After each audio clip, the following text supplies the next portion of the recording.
गणेशोत्सवाच्या तोंडावरती पगारवाढीच्या मुद्द्याला धरून एसटी संघटनांनी जो काही संप पुकारलेला होता, आंदोलन केलेलं होतं, ते काल मुख्यमंत्र्यांशी झालेल्या चर्चेनंतर आणि पगारवाढीचा निर्णय झाल्यानंतर मागे घेण्यात आलेला आहे।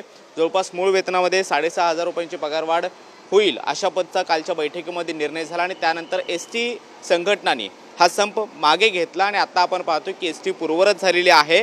महाराष्ट्राच्या वेगवेगळ्या जिल्ह्यामध्ये वेगवेगळ्या गावगाड्यामध्ये जाणारी एसटी आता पुन्हा एकदा धावू लागलेली आहे आणि त्यामुळे गणेशोत्सवाच्या तोंडावरती प्रवाशांचे जे 2 दिवस मोठ्या प्रमाणामध्ये हाल झाले किंवा जे काही प्रवाशांची तिकीट असून सुद्धा त्यांना प्रवास करता आला नाही, ते प्रवासी आता पुन्हा एकदा गावी जायला सुरुवात झालेली आहेत। मुंबई सेंट्रल स्थानकातले आपण दृश्य पाहतोय। जवळपास 2 दिवस इथली पूर्व एसटी जी आहे ती पूर्णपणे ठप्प करण्याचा निर्णय एसटी कर्मचाऱ्यांनी घेतलेला होता आणि तशा पद्धतीचे एसटी संघटनांनी आंदोलन सुद्धा या परिसरामध्ये केलेलं होतं आणि त्यामुळे प्रवासी सुद्धा आक्रमक झालेले होते।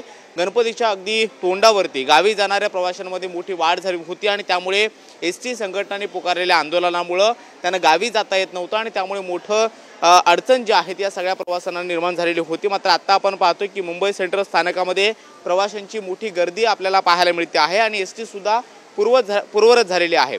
काल संध्याकाळी 7 वाजता एक बैठक एसटी संघटनांची आणि मुख्यमंत्री एकनाथ शिंदे यांच्यामध्ये पार पडली आणि त्यामध्ये 6,500 पर्यंत पगारवाढीचा निर्णय झाला आणि त्यानंतर 2 दिवसापासून सुरू असलेले एसटी कर्मचाऱ्यांचं आंदोलन जे आहे ते मागे घेण्यात आलं। तो आंदोलन जे आहे ते पूर्णपणे मागे घेतल्यानंतर आता एसटी जी आहे ती पूर्ववत झालेली आहे। आता मुंबई सेंट्रल स्थानकातले दृश्य आपण पाहतोय की प्रवासी मोठ्या संख्येने गावी जाण्यासाठी दाखल झालेले आहेत आणि एसटी सुद्धा सुरू झालेली आहे। त्यामुळे 2 दिवसापासून ठप्प असणारे एसटीचे जे काही व्यवहार आहेत ते मुंबई सेंट्रल स्थानकामध्ये सुरू असल्याचं पाहायला मिळतं आहे। त्याचबरोबर मुंबईसह महाराष्ट्रातल्या वेगवेगळ्या जिल्ह्यामध्ये वेगवेगळ्या भागामध्ये एसटी कर्मचारी जे आहेत ते आक्रमक झालेले होते। काही जिल्ह्यात तर पूर्णपणे एसटीचे व्यवहार हे बंद ठेवण्यात आलेले होते। मात्र कालच्या बैठकीनंतर आणि पगारवाढीचा निर्णय जो आहे तो घेतल्यानंतर या सगळ्या एसटी कर्मचारी संघटनांनी पुन्हा एकदा आपलं आंदोलन मागे घेतल्यानंतर एसटी जी आहे ती पूर्णपणे पूर्वपदावरती आल्याचं पाहायला मिळतंय। त्यामुळे गणेशोत्सवाच्या निमित्तानं गावी जाणारे प्रवासी आता गावी जाण्यासाठी पुन्हा एकदा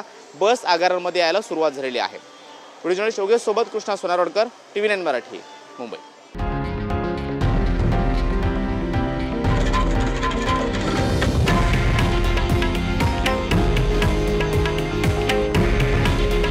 हे आहे देशातील नंबर 1 न्यूज नेटवर्क आणि आपण पाहत आहात TV9 मराठी।